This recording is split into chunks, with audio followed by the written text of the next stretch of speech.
Take a look at this one. This is from Pro Football Focus. Highest graded edge defenders from the 2023 season. Myles Garrett, top, 93.6. Garrett gave blockers fits all season, leading his position in pass rush win rate, posted career highs in run stops, 22, tackles for loss or no gain, 13, tied for third with 4 forced fumbles.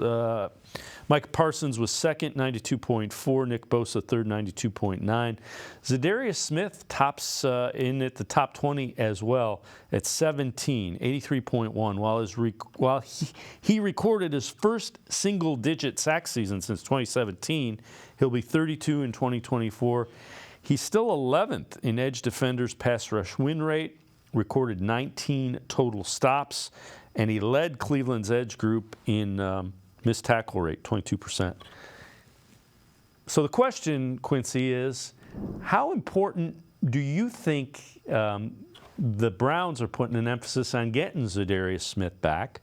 Because he is the guy that they brought in when Myles, now there were other upgrades, but he's kind of the 1B or 1A, if you will, to Myles when he wins his Defensive Player of the Year award. Yeah, I think if Za'Darius gets like a couple of multi-year offers, I think the Browns are out on that. But if it becomes obvious that he's going to be back in the 1-year market, then I think it'll be very important for them to bring him back, right? Like if it's possible. I don't know if they're going to be multi-year deal with him, but I think they'll give him another 1-year deal. But yeah, Za'Darius Smith, he provided a lot for this team. I think he'll have a better year next year, to be honest. I think he played so much of this year injured, trying to learn a new defense, getting used to a different role than what he was used to. I think he'll step up and be a lot better next year for whoever he plays for. But yeah, Myles Garrett, heck of a season, won Defensive Player of the Year.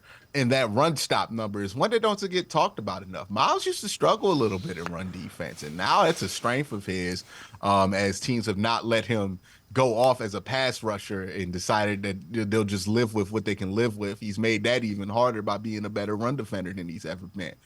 The improvements to his game are tremendous, and if you ever want to put in perspective how good Myles Garrett has been this last year, teams are resorting to tactics that they used to resort to when Myles was at Texas A&M, which is to say that they basically have given up on stopping him, right? Like you watch your Texas A&M tape and they're like, no, we're just not going to worry about it. We're not going to do anything with that side anymore. We'll just do other stuff because they just had no more answers. Myles Garrett has reached that level of dominance that he was at in college in the NFL. It's impressive, man.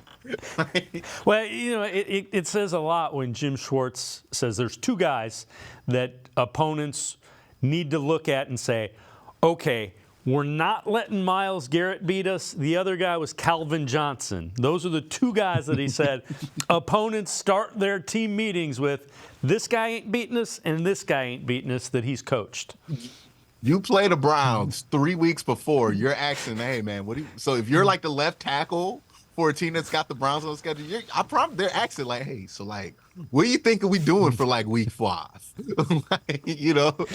Have you thought about that yet? Ooh, you know what? We should bring a tight end. I saw them do this tight end. Like every time somebody has a successful thing, they bring that up in a meeting. Like they prepare for Myles year round. Like that is the biggest test, right? When if an offensive tackle wants to get paid, they circle the game where they play 95 because they know if they have a good game against 95, that's going to be the barometer for him. But he's the barometer. Like that's the dude, right? The same way that if Joe Hayden let Calvin Johnson only get 50 yards and a touchdown, we would be thrilled. It's the same way teams feel about only letting Myles get a sack and maybe a tackle for loss.